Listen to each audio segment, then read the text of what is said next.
What's going on, everyone? It's Mike and John, and here is your debrief. And the video you all hate, the intro that listen, because I'm about to play it. So enjoy it, everyone who hates it. Go, enjoy it. Up the toughies.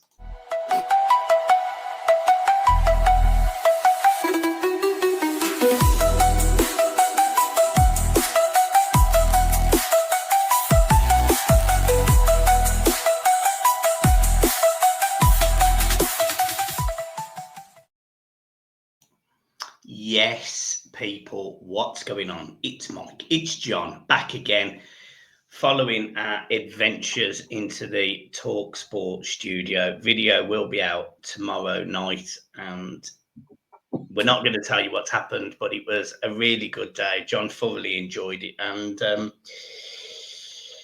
how are you feeling?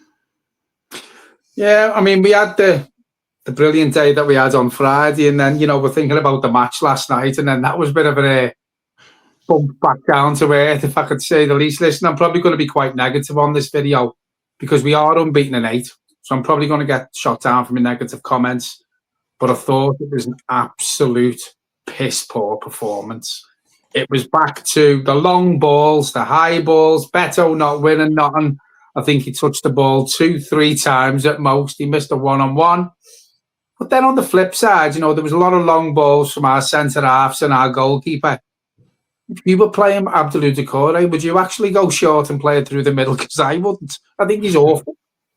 And I had this conversation with someone on X before, and they were saying, you've got to cut Decore a bit of slack for what he's done for the club. Yeah, fair enough. He has scored some important goals for us. But in the main, we need this club to push on and move forward. Now, we can't be affording to have passengers going into next season. As people saying, well, we should give him another 12 months on reduced terms. I wouldn't even give him another 12 months if he took £50,000 a week.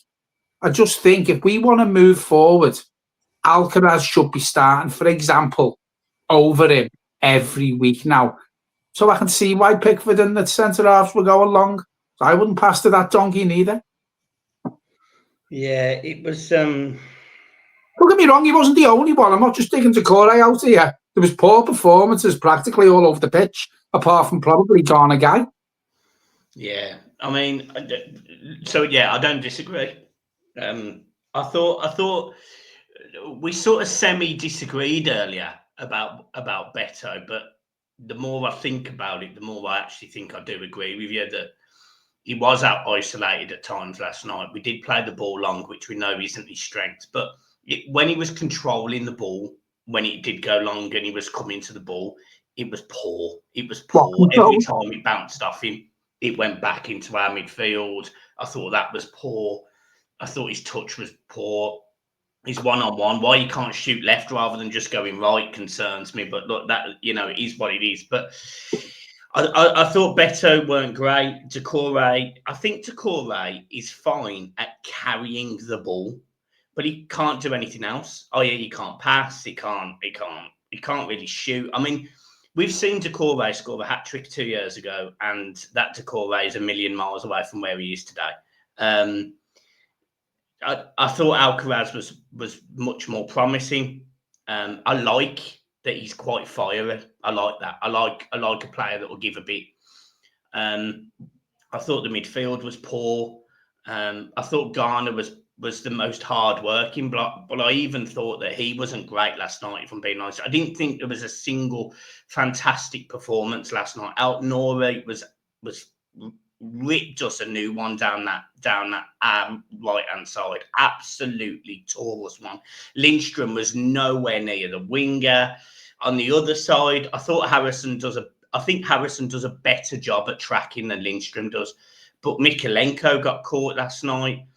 The two centre-halves dealt with the Strand Larsen guy who's massive, 6'6", 6'7". I thought they handled him pretty well. But then, the goal was so poor, marking from the corners. Wolves went back post every single corner and had 2 shots off the back of it. I thought that was poor. But then, if I'm being honest, if we were poor and we got a 1-1, what does that say about Wolves? Wolves were poor. You made a comment earlier, and I agree with what you said, if you want to mention it, but I agreed with what you said about if they had a certain player last night. If Matthias Cunha plays last night, mate, I think we get beat easily. And people go on about, well, one player can't make a difference. Well, we've seen that with Man City, that one player can make a difference. I think if he played last night, he's another one who rips us a new one. Just thinking to the goal while you were talking there, how easy was their goal? How easy was their goal? It got played in from practically the touchline, practically the full length from the D on the centre circle in our half to the edge of the box, with no one attempting to stop the ball, to trap the ball, to do an interception from the ball. When you look at their goal backwards, how far did that ball travel? That ball's travelled some distance, and it goes to their player. And, we mentioned Branthwaite before. Listen, I'm not going to stand here and slag Branthwaite off, but he was twisted and he was turned for their goal. And I think he could have done better as well. He was a bit flat-footed and he was sort of unstable on his feet.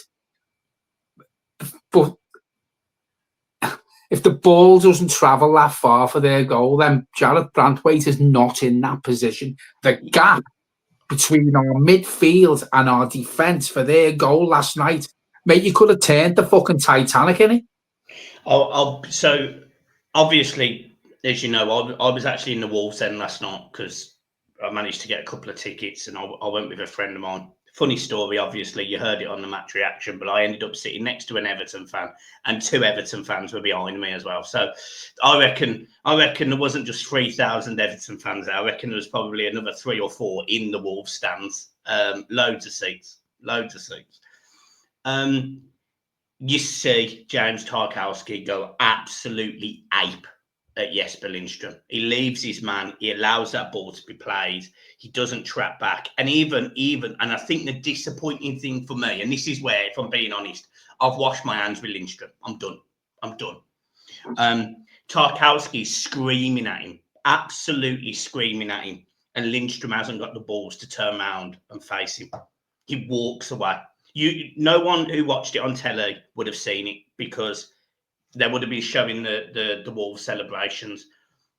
Jesper Lindstrom didn't even turn around and look at Tarkowski. He was going absolutely apeshit. Didn't even bother. Now, I'm sorry if you're in the wrong or your players say something to you, negative, positive, whatever, you acknowledge it. Because when you get in that dressing room, you can't hide. When you're on a football pitch and there's 22 players, you can't hide. And last night, Jesper Lindstrom, for me, was as good as packing his suitcase and going back to Napoli because I'm done.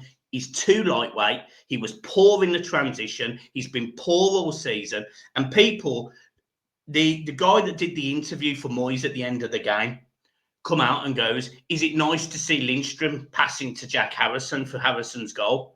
Mate, it was a screwed up shot because he couldn't take his shot quick enough. I'm not giving Lindstrom any credit for that. Just like I'm not giving Harrison much credit for the goal because it took 2 deflections and just about p-rolled under Sarr.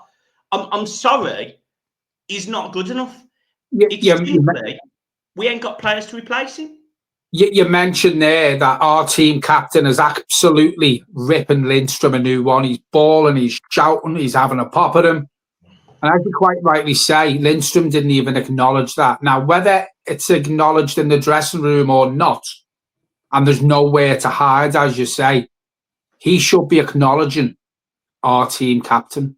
He should be going, yeah, not just to the captain, to the rest of the teammates. It come from where he was. And I said this a couple of weeks ago on here.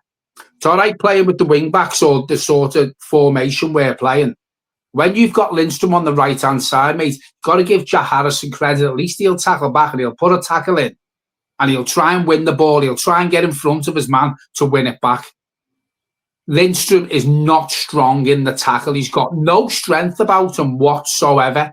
And for me, there is players in that team, in my opinion, that are not Premier League good enough for our football club going forward? We know the situation we're in now with the takeover. Some of the players we've been linked with, it looks like we're going down a different route to director of football. So David Moyes is going to have more of a say.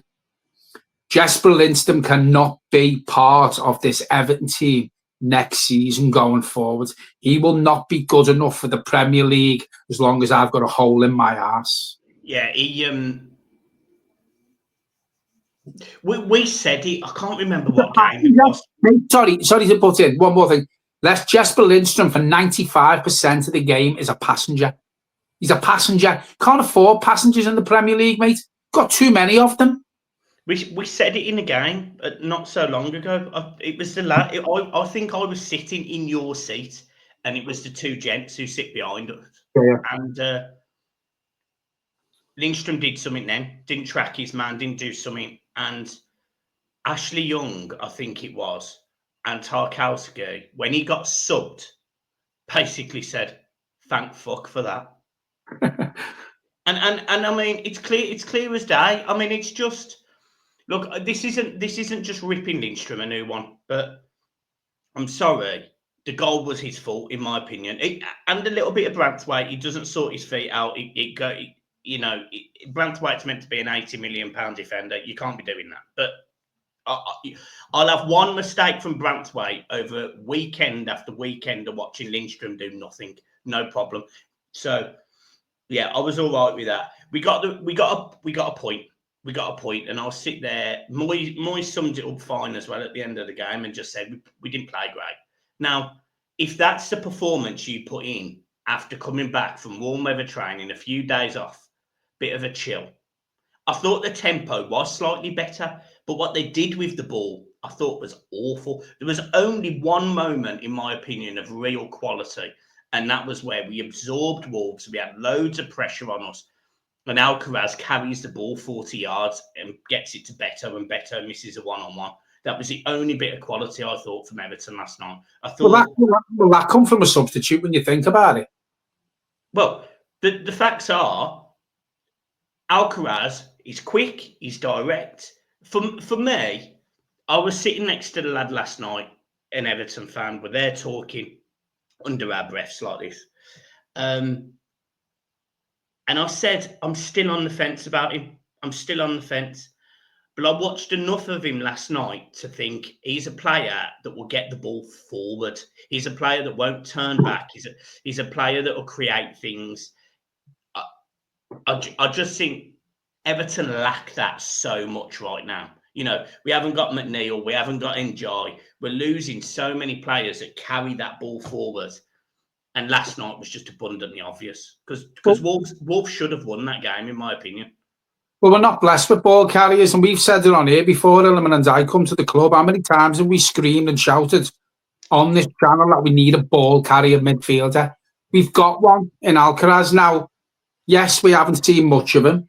You're quite right with what you're saying. There's a lot of people on Twitter saying, what's this loving with Alcaraz? We haven't seen much of him. We've only seen cameos. I've seen enough. I think is it 20 million quid that we can get Alcaraz for? Yeah. Depending on appearances. I think if we make so many appearances, 8, it triggers the buy option for 20 million. Now, I'm not being funny, mate.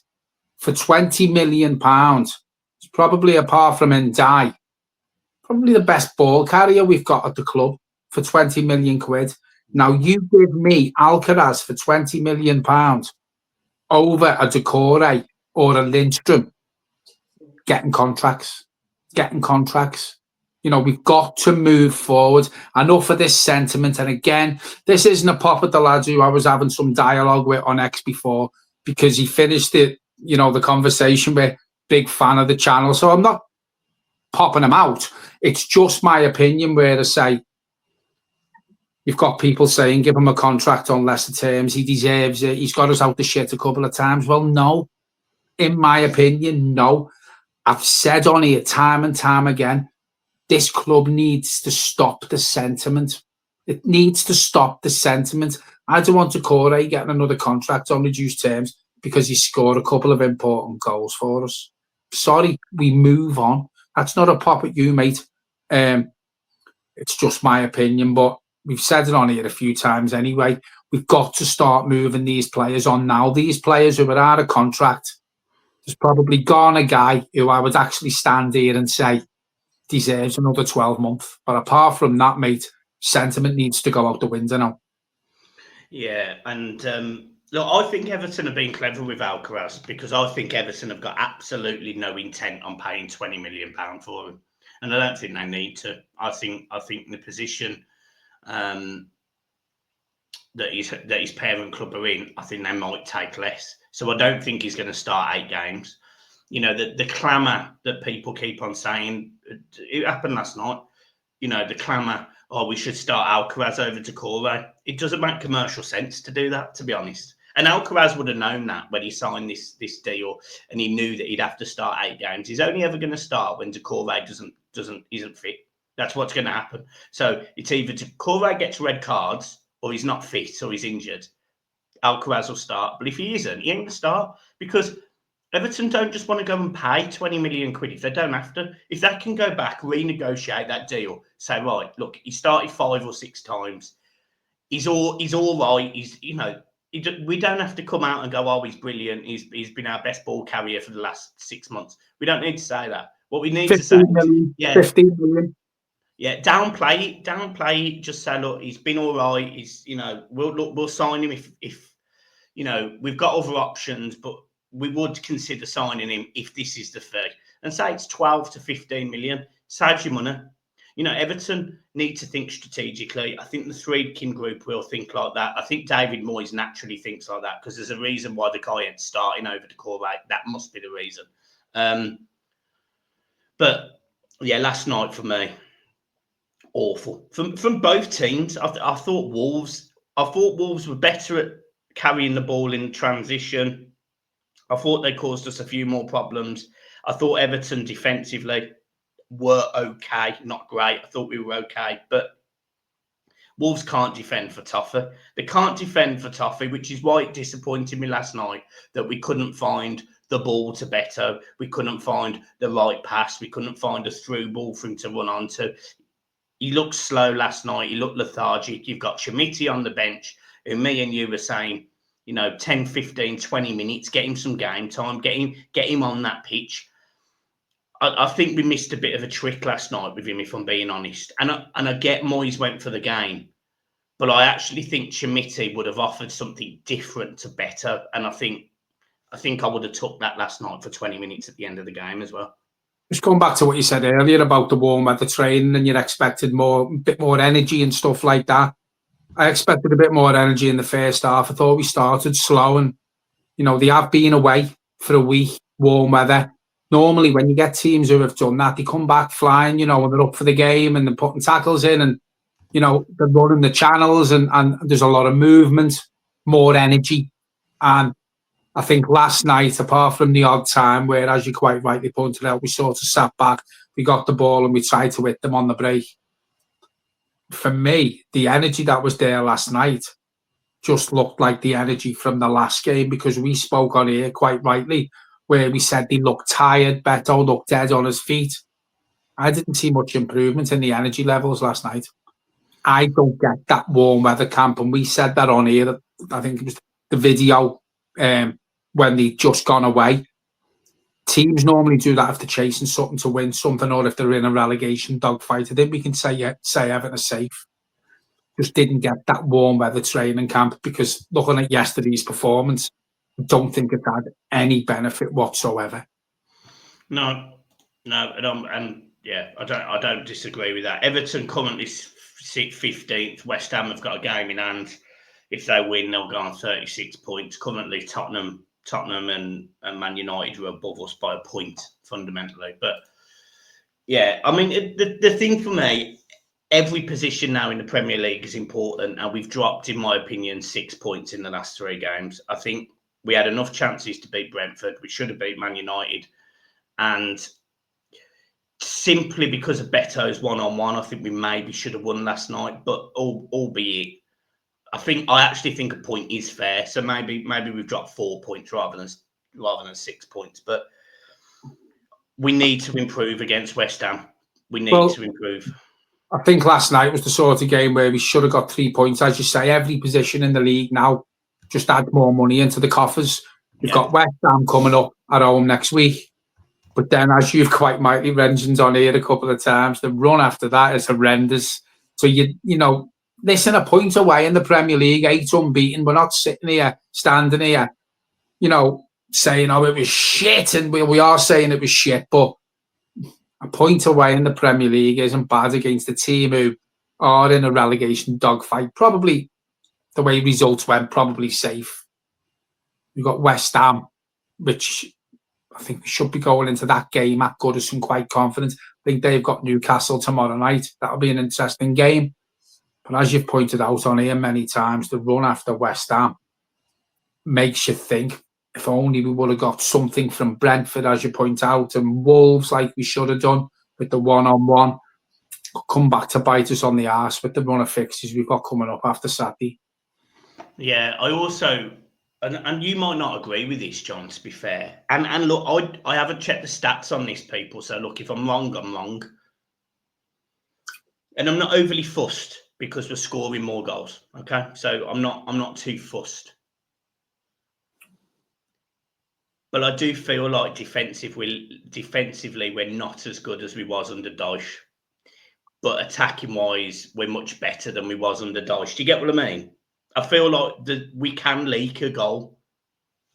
The thing is, under Dyche, we had one and not the other. We were all right defensively, but going forward, we didn't score enough goals. I wouldn't say the defence has become a car crash under David Moyes, but we don't look as watertight. But that's because we're playing more expansive football and we're getting the ball out quicker. You know, in the centre half, they're trying to bring the ball out more. There's a fine line. And we all know there's that fine line in football about your defensive and your attacking qualities. You have to find that blend. Don't think the blend is that bad at the minute. No. As you quite rightly pointed out, the defence looked better under Dyche. Going forward, it was shite. So there is a fine margin. And I just think we're on that fine margin. And listen, with the amount of goals we're scoring and we're unbeaten in 8, we'll probably take the defence the way it's been playing the last couple of games or since Moyes has come in. But then on the flip side of that, with the fixtures we've got coming up after West Ham, I think that defence needs just 1 or 2 more plugs putting in just to make it a bit more tighter. Yeah, spot on. The other thing I wanted to mention just before we, and you've actually touched on it, John. So, I mean, it is the fact that we're going to have another break. You know, I think we play West Ham, and then there's actually a 2-week break before we play. I think it's Liverpool. Liverpool.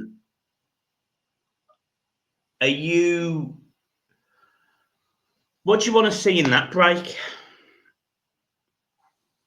Because wouldn't it? You know what? I tell you what I want to see in that break, right? We've got West Ham, then we've got a break. If I was Moyes, I'd give the players 4 or 5 days off out of the 14-day break or whatever it is. In fact, I think we've got more than 14 because we don't play Liverpool. Yeah. We don't play Liverpool on the Saturday. Wednesday? Yeah. So, I'm not being funny, mate. You're looking at like 17, 18-day break. You know, it's over half a month. What I want in this break now is to try and get some of these injured players back. Get Broja a bit up to speed, get Coleman in, bring Dye back in if we can. Maybe organise a behind closed doors friendly in that 17, 18. Listen, 17, 18 days, mate, at this point of the season is a long time without a game of football. Yeah. So I'd organise a behind closed doors friendly, possibly 2 of them. Try and give the likes of Dye if he's near or close about, and Broja a bit of time if we can, and just try and get them up to speed for, you know, if not the Liverpool game, it's probably going to be half the Liverpool game, but possibly a game after that, because you look at the Liverpool game after West Ham, we've probably only got 1 game in a month. Apart after West Ham, then we play Liverpool. What I'm saying is, if Ndiaye doesn't make the Liverpool game, possibly the game after Liverpool. So from after the West Ham, you've sort of got a month to play with the likes of Ndiaye. Do you know what I mean? Yeah, And yeah. try and get him a bit match fit, and as I say, throw a couple of games in if we can. But more I want to see is players who are injured coming back and trying to get them back in and around the squad, ready for this tough run of fixtures. I know. Let's just quickly go through the fixtures, and we've done this a couple of times towards the end of the season. So let's just do this one last time and work out where we're going to be. Right. So all I want is a number, John. 0, 1, or 3. You ready? West Ham at Goodison. 3. Liverpool at Anfield. None. Arsenal at Goodison. 1. Forest at Forest. Probably say none, mate. City at Everton. 1. Chelsea at Chelsea. None. Ipswich at Goodison. 3. Fulham at Fulham. None. Southampton at Goodison. 3. Newcastle at Newcastle. None. Well, I completely agree with that. The only one that I could maybe see is I could. It's a bit mad I'm saying this, but I could maybe see us beating Arsenal just because it's one of them teams that we always seem to quite enjoy playing at Goodison. So yeah, but that's the only one I'm sort of on the fence on. So you've given us 3, 4, 5, 8, 11 points on top of our current standings, which, by all accounts, that would put us on. So 11 points would put us on 44 points for the season. What a turnaround by David Moyes. Well, when David Moyes come in, wasn't it we were 1 point above the relegation zone? Yeah. 1 what point is it now? Place. 14 now, is it? 16. 16, and the goal difference is worth another point. So that's 17 points. So David Moyes has got a turnaround of 16 points there in how many games? 8. 8. Well, Villa beat us, so it's 9 league games, isn't it? We're unbeaten in 8, 9. Yeah, Villa was his first match, wasn't it? Yeah. So he's had a 16-point shift in 9 games. Yeah. Mate, and I've said on here, and I'll say it again, if only he was brought in 6 games earlier, where we've spoke about on here that this squad's probably 12, 13, 14, I think we could have finished about 9th or 10th, mate, if David Moyes would have been brought in 6 games earlier. Yeah, do you know, I would have agreed with that until the last few games. And I just think Moyes needs better players, if I'm being honest. I think he's getting, where Dyche would say, I'm getting the most out of these players. I think David Moyes is getting the most, plus 5%. Yeah, I think he's got an extra 5. I'd go as far as 10% with some of the players, Michalenko's stepped up, Jake O'Brien's come in. Apart from last night, I think Beto's improved massively under him, even though he's not the answer going forward, in my opinion. But if only, and listen to ifs and buts, isn't it? But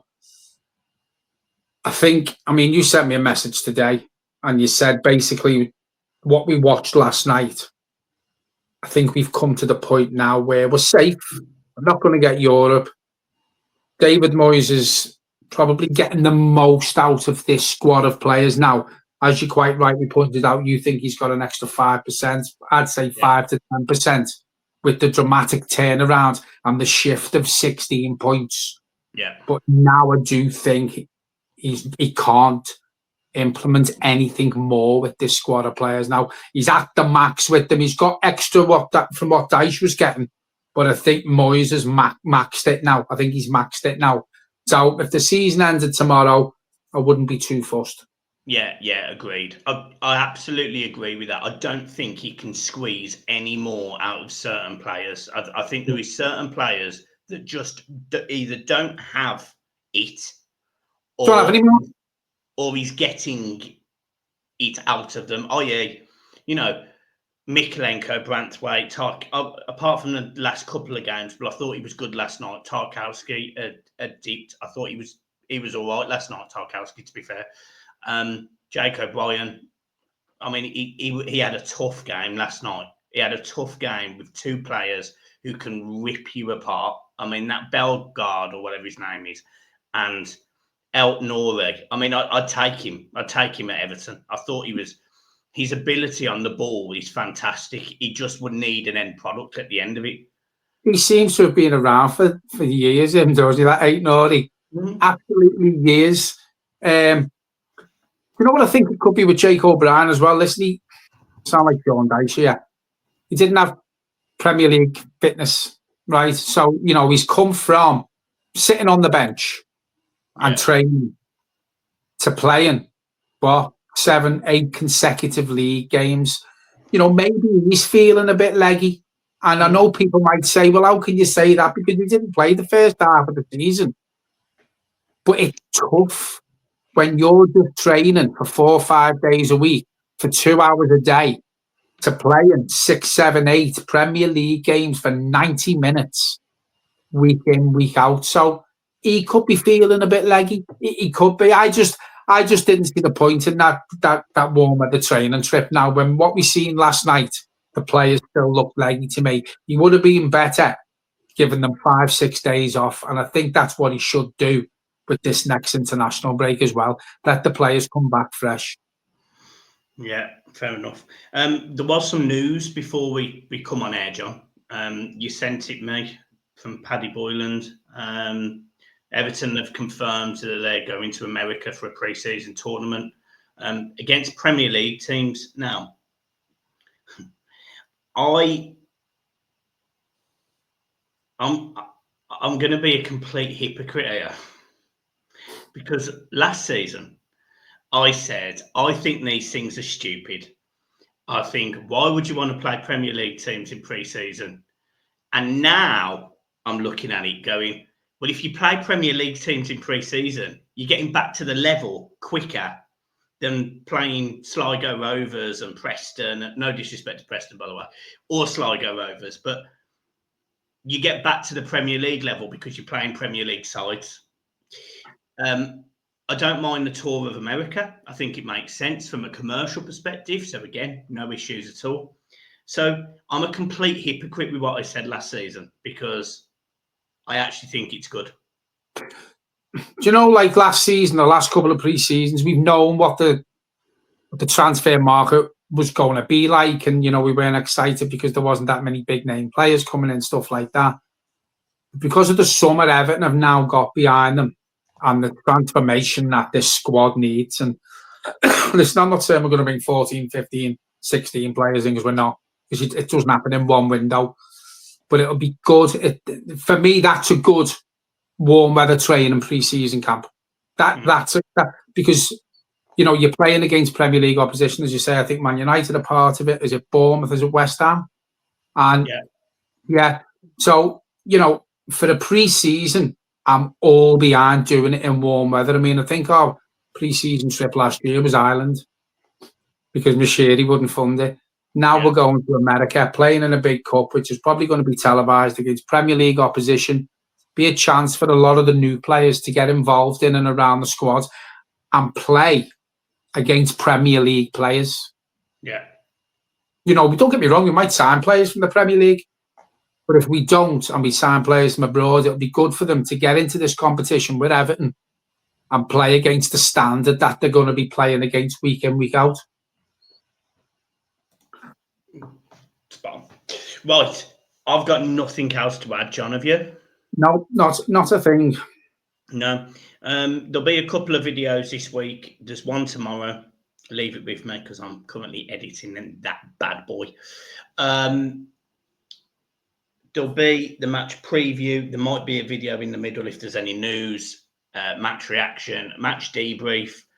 And then it will be up to me and John if we have a little break. You know, we've got 18 days of time where we can just look deeply into each other's eyes and think about all those memories we've got shared together over Everton Football Club and various other adventures. Yeah. Thrown in the middle of that, we've got the Formula One season starting next Sunday. Yes. So originally, me and John did say we were going to make a channel for this, but I'm sort of on the fence about it. There's not many YouTube podcasters out there, if I'm right to believe, in regarding Formula One.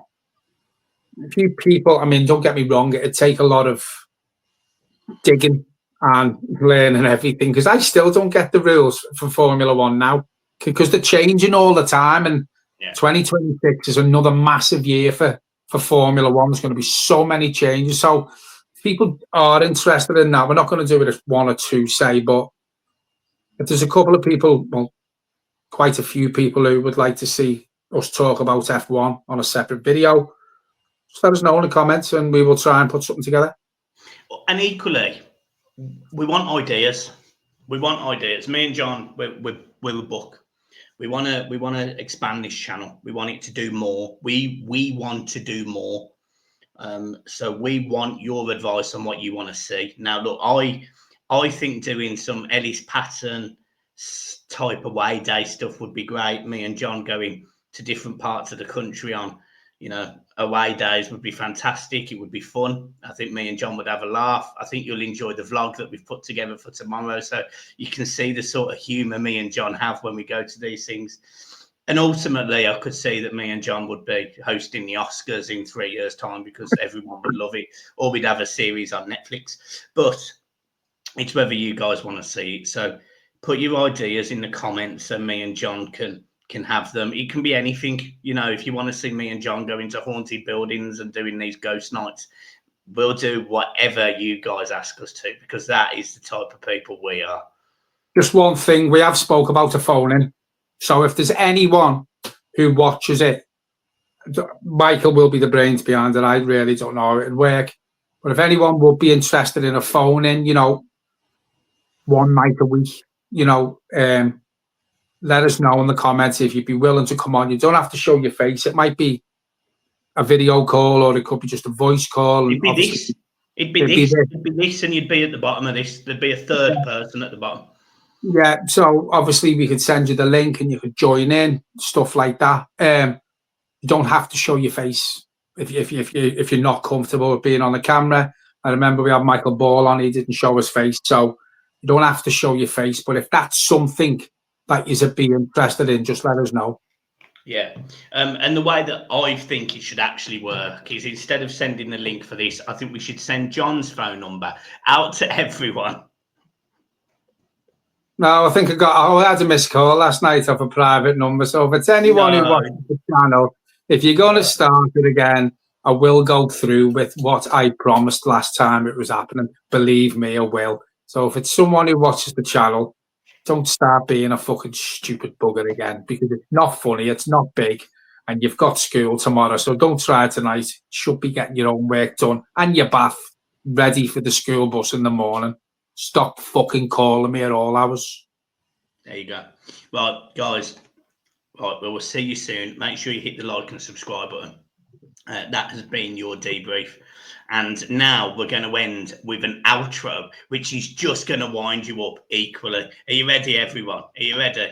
You ready? Right, here we go. Right, see you later, guys. Enjoy the outro.